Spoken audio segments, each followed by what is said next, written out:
example 1, okay, we are required, here we have it, we are required to do what?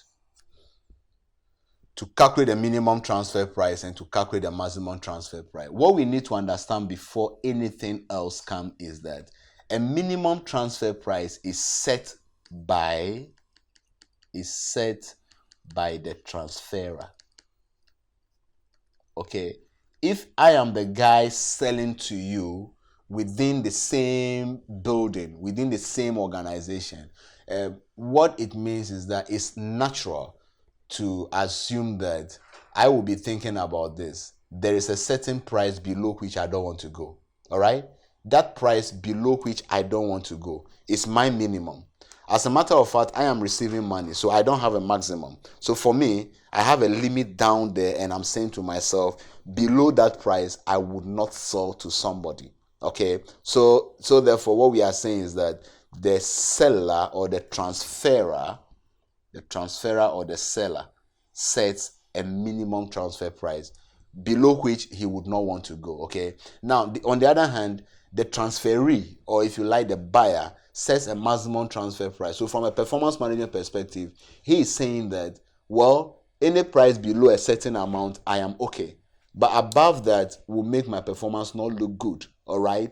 Therefore, we think about this in this paper, that the transferee, or if you like, the receiver or the buyer of the item, would be setting the maximum transfer price. Okay, so the intention of this question is to lay emphasis on the fact that the maximum transfer price is set by the transferee.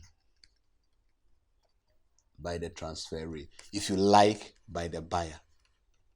Okay, now to go through this exercise good enough, I would ask that once we read the scenario, try to put yourself first of all in the shoes of the transferor, think what you will be doing, and then next put yourself in the shoes of the transferee and see what you'll be doing. And that comes naturally to you, better than trying to learn and remember approaches. Okay, now let's have it. Division X and Division Y belong to the XYZ company. So we have Division X and we have Division Y. Belong to the XYZ company. X produces a component which it sells to Y, but has external market as well for all units produced. Okay, so what it means that whatever X is producing is selling to Y, but X could decide otherwise to sell to outsiders if they want. Okay, the marginal cost of the component is $45, and you know marginal cost, variable cost, relevant for any decision making, whether deciding whether to sell inside or outside. Okay, transferring the unit to Y means that S cannot sell the unit on the open market, which would have gained its contribution of $20 per unit. So you should be seeing some opportunity cost here. This whole sentence, this whole paragraph is saying to us that as a result of selling to Y, X will lose some $20, which hitherto they would have gotten had they sold outside. Okay, Y can purchase the same quality of components from elsewhere for $75. So this is the story about Y also can buy from outside at $75. Now, if you were the seller, what would be your minimum transfer price? So what will be happening here is that this is a thought process. If I'm the seller, I'm saying that no matter what is happening, my marginal cost has to be paid for. Okay, so you're going to pay me my marginal cost. Now, we have been told in the second paragraph that as a result of selling to you, Y, I will lose some $20 contribution, which I would have gotten. All right.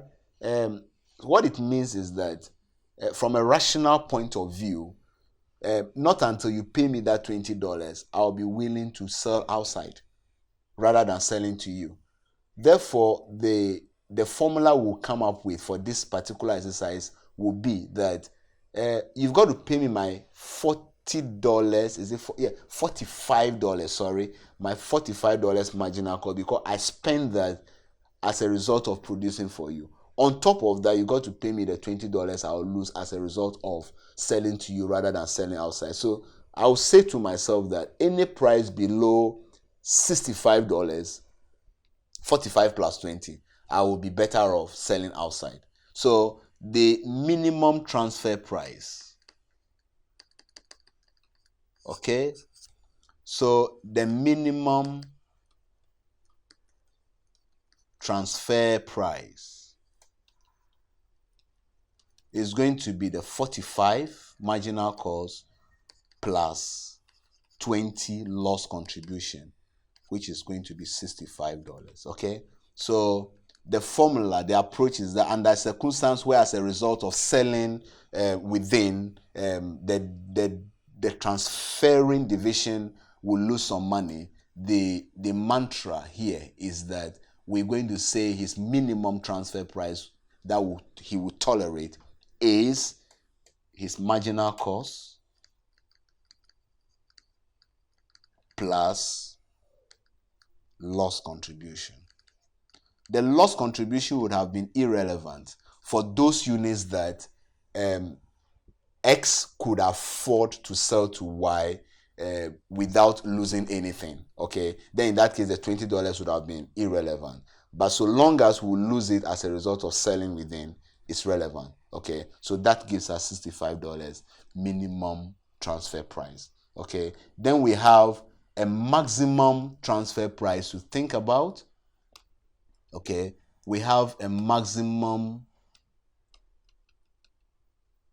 transfer price. From the point of view of logic, here we have division Y, last paragraph. Y can purchase the same quality of components from elsewhere for $75. Rationality would dictate that if I can get the item at $75, all right, I wouldn't want to buy at more than $75 from anyone, irrespective of who you are, whether you are within or without. Okay, therefore, we'll say that the highest he wants to pay, the maximum price he will be prepared to tolerate is $75. Okay, so the maximum transfer price is $75. And that is it. The theory is that the maximum transfer price will normally be the external purchase price. That is, if the buyer, the buying division, would have wanted to buy it from outside, he will not tolerate anything above the 75. And for the purpose of the exam, we normally assume that whatever quality it is the same quality he's going to get, whether he's buying it from within or from outside. Okay, so the conclusion of the matter is that we're going to have a transfer price. Okay, so this is the conclusion. Sorry, my conclusion is up here, but once you are watching this video alongside listening, you know what is happening here. The transfer price must be between anything between 65 low and 75 high. Okay, this is where the transferer and the transferee can negotiate anything between 65 and 75.